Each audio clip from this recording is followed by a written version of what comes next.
Shackleton's lost men survived on seal blubber and hope, the story of the Ross Sea Party, who laid depots for Shackleton and were stranded for years.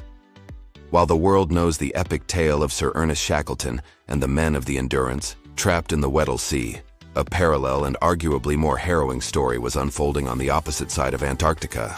This is the story of the Ross Sea Party, the Lost Men, whose mission was to support Shackleton's trans-Antarctic crossing, and who ended up fighting for their lives in a frozen hell, sustained only by seal blubber and a dwindling, desperate hope. The other side of the coin. Shackleton's Imperial Trans-Antarctic expedition was a two-pronged assault on the continent. The Endurance would sail into the Weddell Sea, land a team, and attempt the first-ever crossing of the Antarctic landmass. A second ship, the Aurora, would sail to the Ross Sea on the other side. Its task was just as vital, though less glamorous, to land a 10-man shore party, led by Aeneas McIntosh, who would lay a chain of supply depots from McMurdo Sound inland to the Beardmore Glacier. These depots were the lifeline for Shackleton's team, who would need them to survive the final leg of their journey.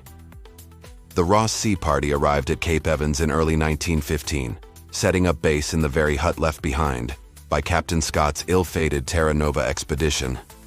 The omen was not lost on them. Their work began immediately, but disaster struck with terrifying swiftness. The apostrophe. In May 1915, a ferocious hurricane-force storm blasted the McMurdo Sound area.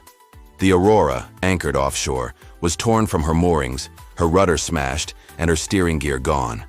Helpless, she was blown out to sea, trapped in the ice. The worst part was not the loss of the ship, but what was on it. Most of the shore party's clothing, food, fuel, and essential equipment were still in the hold. The ship, with 18 men aboard, eventually limped back to New Zealand, but the 10 men on the ice were stranded, completely cut off from the world. They were marooned, with only the supplies they had managed to carry ashore. They had little food, no winter clothing, and no radio. To the outside world, they had simply vanished. A grim duty. For most leaders, this would have been a signal to hunker down and focus on survival. But Aeneas McIntosh was a man of unshakable, some would say fanatical duty.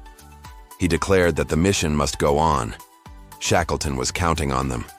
To fail would be to condemn the men of the Endurance to certain death. And so, with makeshift equipment and dwindling supplies, the Ross Sea Party prepared for the impossible. Their first task was to lay the initial depots, a grueling journey that pushed them to their limits. The real horror, however, began during the main sledging season in the spring of 1915-1916. The March of the Dead. The goal was to travel over 400 miles inland to lay the final, most critical depot at the foot of the Beardmore Glacier. The team, led by McIntosh and including the tough, experienced Ernest Joyce, set out in conditions of unimaginable brutality.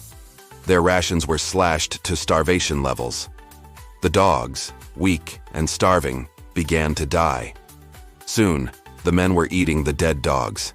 As they pushed further south, their bodies began to fail. Scurvy, the sailor's curse, set in.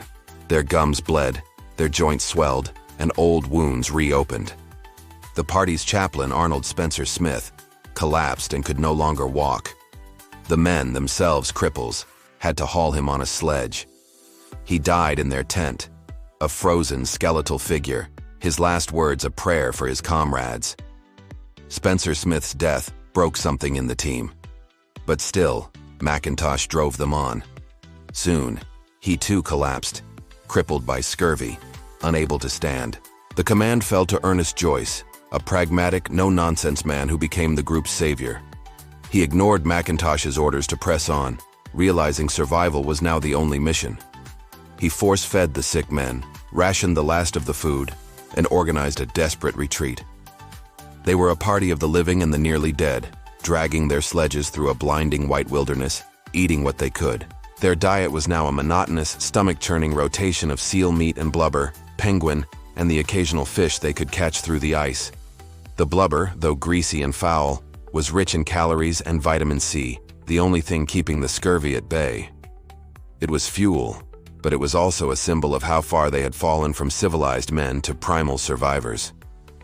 The long wait and the miraculous rescue. Against all odds, the 7 survivors stumbled back to the relative safety of the hut at Cape Evans in March 1916.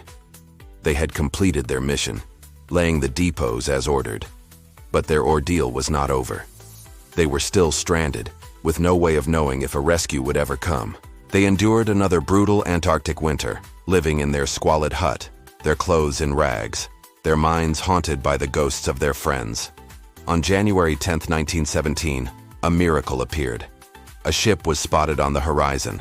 It was the Aurora, refitted and returned under the command of Shackleton himself, who had already staged his own legendary rescue of the Endurance crew. When Shackleton boarded the Aurora and met the survivors of the Ross Sea Party, he was stunned. He learned they had completed their mission, laying the depots that would have saved his team had they managed to cross the continent. The tragic irony was immense. They had suffered and died for a mission that was, by then, unnecessary. 3 men had perished: Spencer Smith McIntosh, who was swept away by an ice floe during a seal hunt just days before the rescue, and another team member, Victor Hayward. The survivors were physical and emotional wrecks.